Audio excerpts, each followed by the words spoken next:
ये आकृति किसकी है? वो इटले को छोड़ दो, किंतु ये आकृति तो राजा भोज के समय की बनी हुई है ना। ये किसकी अनुमति से पोती गई? पुताई हो रही है तब अभी कलर भी नहीं सूखा उसका चूने का। साक्षात देख लीजिए आप, सारा नियम हमारे ऊपर है, सारे कानून हमारे पर थोपे जाते हैं।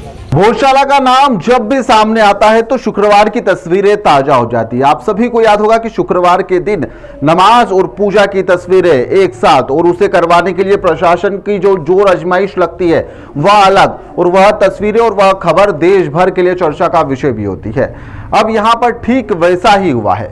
ठंड के माहौल में राजनीतिक व हिंदू समाज का एक जो पारा है वह अचानक से बढ़ गया, थोड़ा सा पारा गर्म हो गया है और इसकी चर्चा फिर से सभी जगह होने भी लगी है। दरअसल मध्य प्रदेश की धार्मिक दृष्टि से अति संवेदनशील, जी हां, शब्द पर ध्यान दीजिएगा, अति संवेदनशील भोजशाला परिसर में मंगलवार की सुबह फिर से तनाव की स्थिति यहां पर उत्पन्न हो गई थी, जब यहां पर नियमित दर्शन और पूजन के लिए पहुंचे हिंदू संगठन के लोगों को पुरातत्व विभाग के एएसआई के द्वारा रोक दिया गया। उसकी रोक का सामना करना पड़ा। अब आप सोच रहे होंगे कि मंगलवार तो आम दिन था, यहां पर हिंदू समाज के लोगों को क्यों रोका गया? दरअसल इसके पीछे की भी एक वजह है। हिंदू समाज मां वाग्देवी का एक कटआउट लेकर, यानी कि एक चित्र लेकर यहां पर पहुंचे थे। वो परिसर के अंदर प्रवेश करना चाहते थे और विधि विधान से पूजा भी करना चाहते थे, लेकिन एएसआई ने यहां पर जो चित्र था वह जब्त करवा लिया और अंदर जाने की भी अनुमति नहीं दी। बस फिर क्या था, उसके बाद में हिंदू संगठन की नाराजगी फैल गई, यहां पर नारेबाजी शुरू हो गई। उन्होंने इसे धार्मिक अधिकारों पर अनावश्यक रूप से हस्तक्षेप भी बताया। हिंदू समाज का कहना था कि हर मंगलवार को माता वाग्देवी का यहाँ पर जो कटआउट का जो चित्र था उसके साथ में लेकर यहाँ पर शांतिपूर्ण तरीके से सत्याग्रह भी किया जाता है, लेकिन इस बार पता नहीं क्या हुआ कि चित्र बदले जाने पर ही यहाँ पर रोक लगा दी गई, जबकि परिसर के अंदर उर्स की तैयारियां जोरों पर चल रही है। बिना किसी की अनुमति के रंगाई और पुताई का काम चल रहा है, अन्य गतिविधियां भी जारी है। संगठन ने आरोप लगाया कि यहां पर एएसआई का यह रवैया लगातार हिंदू पक्ष को ही यहां पर सीमित करता हुआ नजर आता है, जबकि जो दूसरा पक्ष है उसके लिए नियम कायदे कानून कुछ भी काम नहीं करते हैं। इस दौरान यहां पर जमकर नारेबाजी की गई और जहां पर पुताई हो रही थी जिस स्थल पर, वहां पर जाकर भी विरोध जताया गया। तस्वीरें एक बार आपको देखना चाहिए। सबके लिए समान है, नहीं चलेगी, नहीं चलेगी। ये आकृति किसकी है? वो इटले को छोड़ दो, किंतु ये आकृति तो राजा भोज के समय की बनी हुई है ना। ये पेड़ कटा है, पेड़ की लकड़ियां कटी हुई यही पड़ी है अभी, ये सामने पड़ी है, और जला रहे, उसकी परमिशन भी नहीं, पेड़ की पूरा परकोटा पोत दिया गया, केसर पूरा परकोटा पोता वहाँ तक का पोता वो समझ। ये रंगाई अभी गीला ही है, देखिए फिलहाल में ही पोती गई है, उसका कलर भी सूखा नहीं है उसका।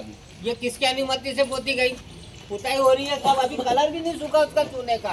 साक्षात देख लीजिए आप, सारा नियम हमारे ऊपर है, सारे कानून हमारे पर थोपे जाते हैं हर चीज के। मजारो देखिए, अभी पूरा कलर आपके सामने दिखाई दे रहा है, अभी फिलहाल में आप देख सकते हो कलर सूखा भी नहीं उसके लिए। सारे नियम हमारे पर लागू होते हैं हर चीज के लिए। हम अनुमति लेकर से बिल्कुल शांतिपूर्वक काम करते हैं, फिर भी हमारे पे ही सारे नियम लागू होते हैं। हिंदू समाज के लिए वो हमेशा ही हम लोग ही अपमानित होते उस चीज के लिए।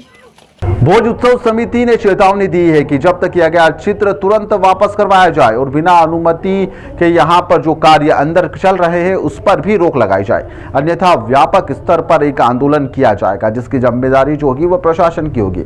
समिति ने साफ तौर पर कहा कि भोजशाला यहां पर सदियों से हिंदू आस्था का केंद्र रही है और मां वाग्देवी के पूजा का अधिकार किसी भी सूरत में छीना नहीं जाना चाहिए।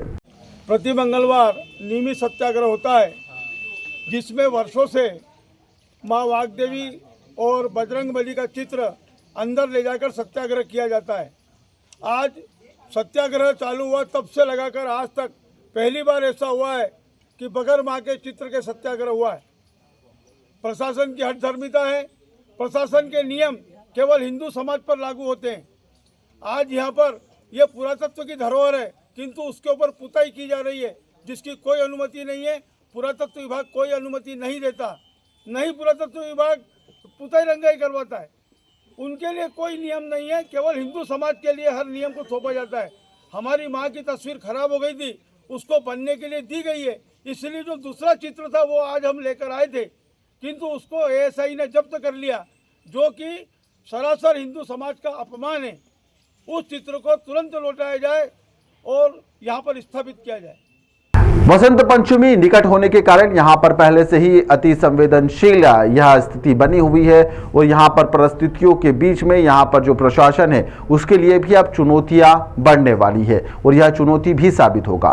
हिंदू संगठन का स्पष्ट कहना है कि वह अपनी परंपरा, आस्था और धार्मिक अधिकारों की रक्षा के लिए किसी भी स्तर पर संघर्ष करने के लिए बिल्कुल तैयार है। वहीं पर इस पूरे मामले को लेकर और इस घटनाक्रम को लेकर मुस्लिम समाज के किसी विपक्ष का इसमें कोई भी प्रतिक्रिया सामने नहीं आई है। अब देखना होगा कि प्रशासन इस मामले में शांति व्यवस्था को किस तरीके से कायम करता है और यहां पर हालातों को किस तरीके से काबू किया जाता है। फिलहाल के लिए इस खबर में इतना ही। आप देखते रहिए द लपेटा।